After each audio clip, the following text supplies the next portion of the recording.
Hello everybody. Looks like the gauge says it's empty. Let's take a walk into the kitchen and see what's in the fridge today, guys.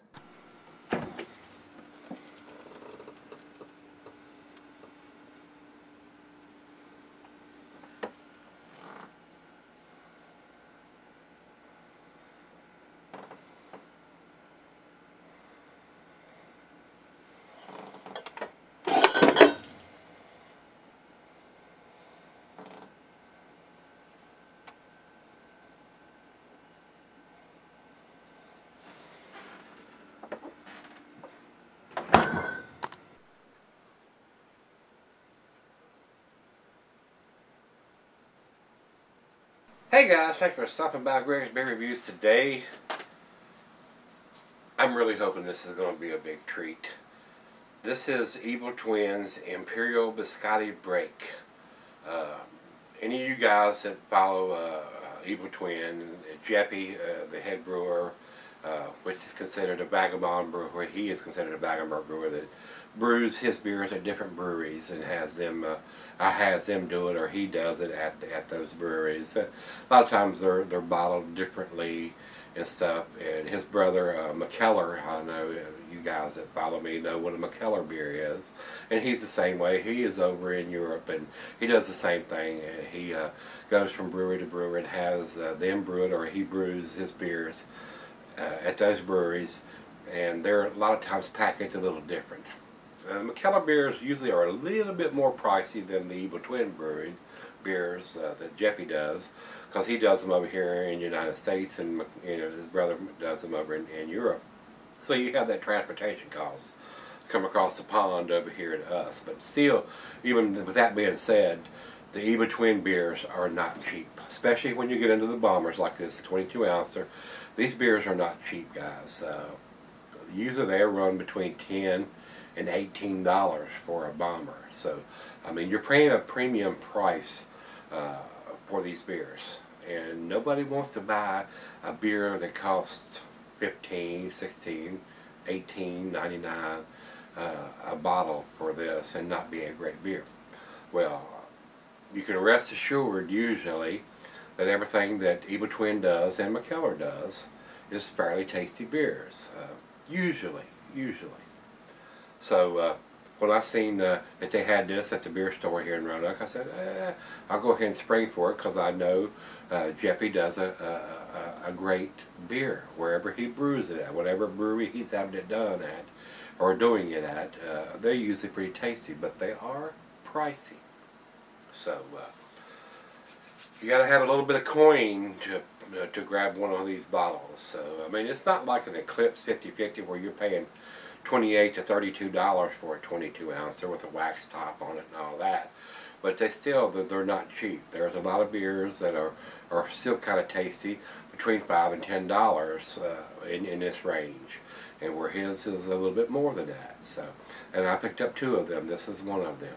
This is the Biscotti Break, Imperial Biscotti Break, which is an Imperial, says strong porter here in Rate Beer. Beer Advocate says it is American Double or Imperial Stout. So the fine line between the stout and the porter a lot of times. On the bottle here itself, it says Imperial Stout. I believe this over anything that the websites say. Evil Twin Brewing Imperial Biscotti Break, Imperial Stout, 11.5% alcohol by volume, malt beverage brewed with coffee beans and all natural flavors added. Distributed by 12% LLC out of Brooklyn, New York. And it's got something written here on the side. Let's see if my old feeble eyes can read it without putting my glasses on. The Roman Empire had a certain je ne sais quoi festive, and I probably blowed that all out of the water with pronunciation, festive food culture, extravagant architecture, and spectacular live entertainment. Some might argue that the emperors were brutal, mad, and hungry for power, and the people vain when taking baths and working out all day. Listen, that's still all part of the secret imperial ingredients. Keep it cool, clean, confident, arrogant, and flamboyant. Forza Imperiale. produced and bottled by Westbrook Brewing, Mount Pleasant, South Carolina. Best before 2015. Well, we're in 2015, so if this is best before, how are we to know? And it's 11.5%er, so I think that's horse hockey. This beer is going to keep for 20 years. I mean, what's going to fade in an Imperial Stout? It's not a hop forward. So, why would they say it's best before 2015? I don't understand that. I disagree with that. So, just my opinion. Just my opinion now. But, there's nothing in this beer that will fade, so I don't know why they would want you to have it before 2015. And with no dating on the bottle, which I do not see, I'm not saying there's nothing on there. Once we get the beer out of the bottle, I'll look again. But this beer is going to keep for a long, long, long time. I can't think of anything that they would do to this unless it was a hop forward beer, that aging it would deter from that. So. But he knows more about it than I do. He's a brewer. He's a damn good brewer too. So I don't know why they would put that on the bottle that they want you to have it best before 2015. Well, it's not going to happen here, and we're already into February of 2015. So let's get on with it. See what we got. And if this ends up being a nasty beer, I'm going to tell you it's a nasty beer. I'm not going to pull any punches. I don't have any favors to show to Jeffy or Evil Twin. So. We'll see what it brings. We'll see what it brings. This has got a plain Jane gold cap on it. They've saved money here. And like I said, this was done in South Carolina, and it's distributed out of a brewery, out of a warehouse or a distribution place out of New York. See if I have any additional information. The commercial description is exactly the same thing I just read off the side of the bottle to you. 11.5%. I don't have IBUs.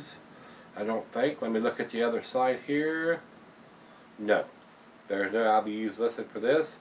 It says seasonal. I don't think they brewed this. This is a one-time brewing only, and I do not know when it was done. I would think sometime in 2014. But anyway, commercial description is just the same thing that's written on the bottle.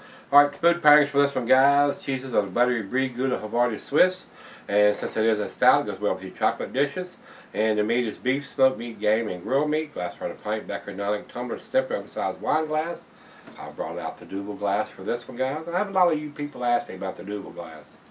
This glass came in a gift set with 2 bottles of double beer and the glass in a little case, which I bought about 4 or 5 years ago. It was a little gift pack that I got this glass in.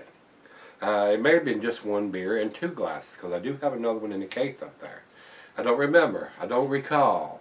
But I think that's how it was. 1 beer and 2 glasses in a gift box. But anyway, a beer can be set up for long periods under the proper conditions, like I said. So, let's see what it tastes like. What do you think? I'm ready for a stout. I haven't had one in a couple of days. Nice hiss, a little bit of smoke out of there, 11.5%. Let's go down the center.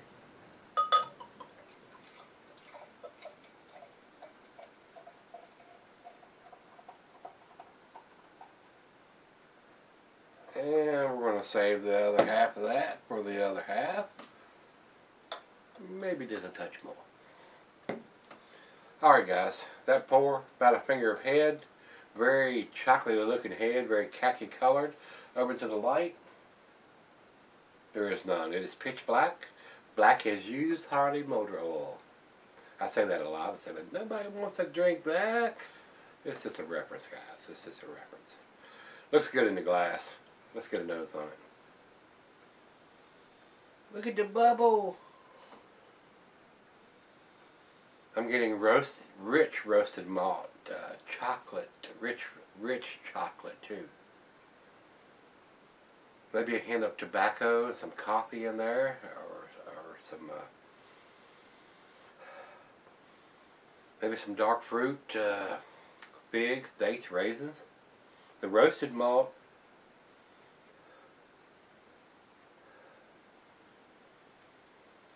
and the coffee and dark fruit stand out more than the chocolate part of it. There's no chocolate, as far as I know, added to this beer. So the roasted malt is playing the biggest part of the nose on this. Smells pretty good. Let's give it a taste. Cheers. Let's get it on.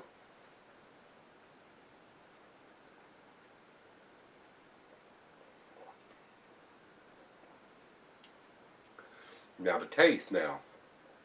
Very, very rich and chocolatey. I'm getting big chocolate on the taste. Wow. Wow on the chocolate on the taste. I was not getting that on the nose. I am definitely getting it on the taste.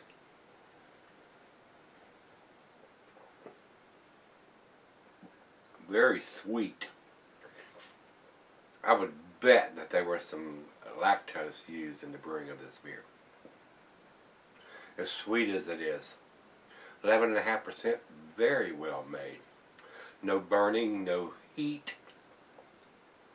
With it being cold out of the fridge, no hint of the alcohol. Now that may make its presence as it warms up to room temperature, which I always do on this style of beer. And a lot of the other styles, the IPAs and the doubles, I sip on them for between 30 and 45 minutes. But after 45 minutes, it's up to room temperature time you come in, till I come in here and do the final chug. I always let those beers warm up just to get a feel for what they taste like cold, and as they warm up and do the final chug at room temperature.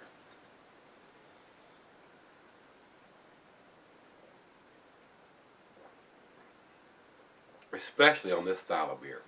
Especially the stouts and the Imperial Porters and the Imperial Stouts. Because a lot of times, a whole lot more stuff will come out as it comes up to room temperature. So, very tasty. Very, very tasty. I'm not disappointed. I didn't think I was going to be disappointed. Everything that those two guys do, McKellar and Jeffy at Able Twin, are usually pretty straightforward, right on beers. They know what they're doing.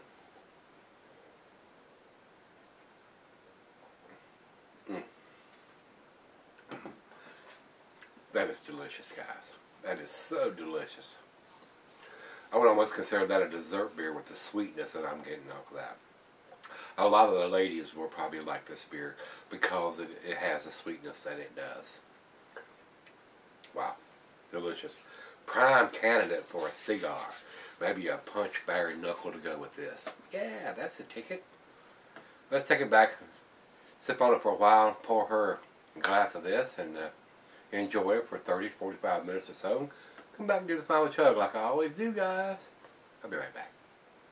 Alright guys, I'm back. Got just a little left here.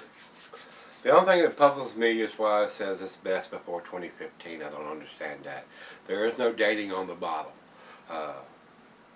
Pretty sure this was done in 2014.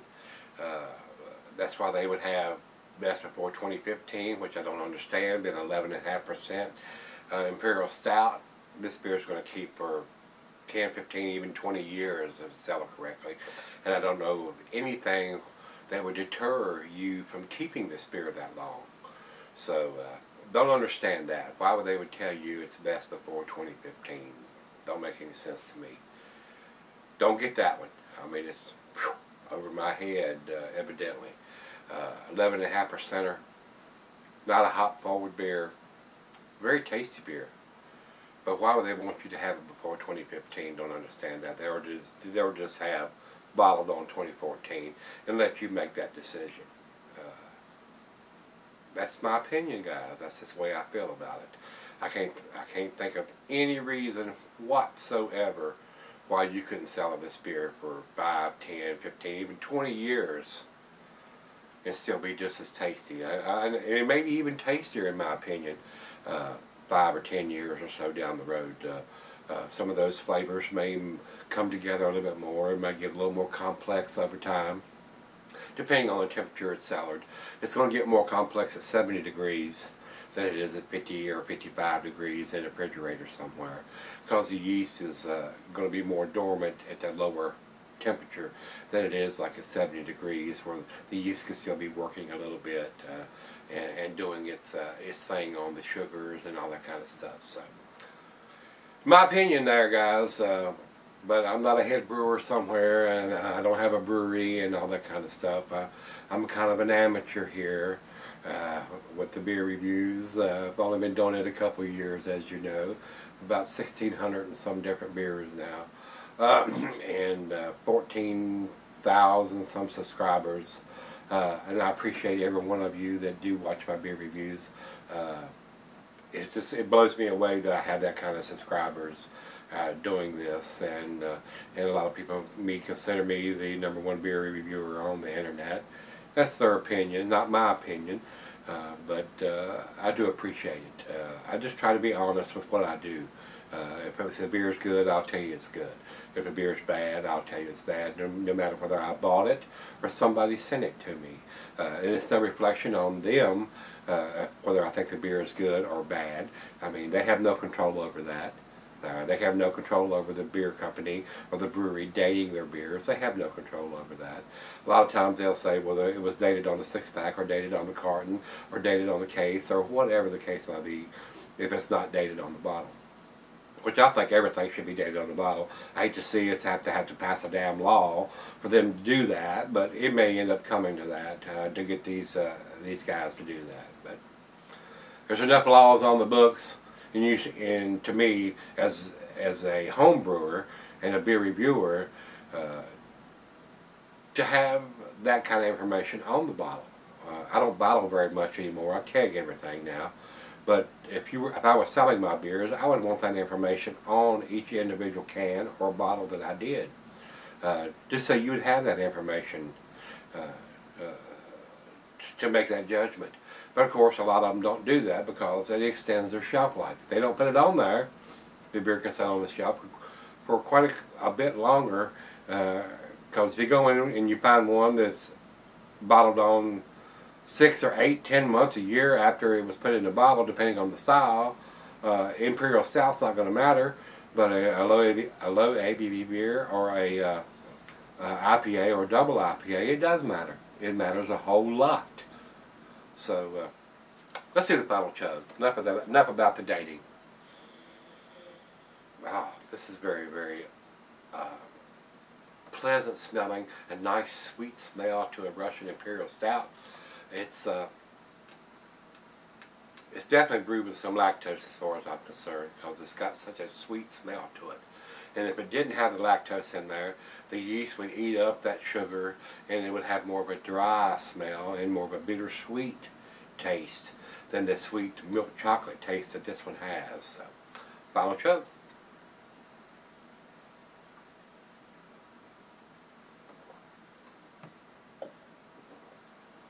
Wow.